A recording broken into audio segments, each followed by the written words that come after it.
L'actualité politique en France maintenant. Après les écologistes, les socialistes et les communistes vont-ils rejoindre la nouvelle Union populaire voulue par la France insoumise en vue des élections législatives? On en approche d'heure en heure maintenant.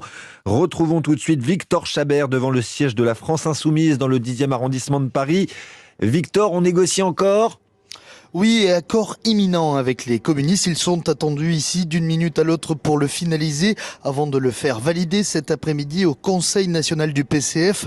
Adrien Quatennens, le coordinateur de LFI, s'est exprimé sur ce nouvel accord, le second après celui trouvé avec les écologistes.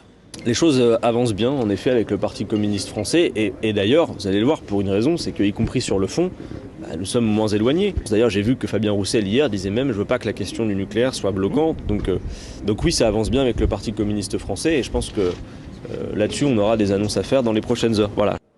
Le NPA est arrivé vers 9h ici ce matin, les socialistes à 10h. Après 16 heures de négociations hier, c'est plus compliqué entre les émissaires du PS et les insoumis. Selon un cadre de l'FI, il faut qu'ils actent désormais la recomposition, le rapport de force qui a été tranché lors de l'élection présidentielle.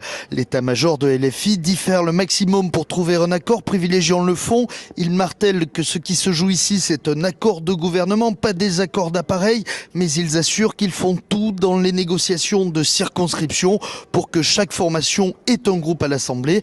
Mais les insoumis insistent, la date butoir approche dans l'idéal aujourd'hui. Aujourd'hui, nous sommes le 3 mai. Le 3 mai, c'est la date anniversaire de la victoire du Front populaire aux élections législatives en 1936. Tout un symbole pour trouver un accord qui unirait toute la gauche. Merci Victor Chabert en direct du siège de la France insoumise à Paris.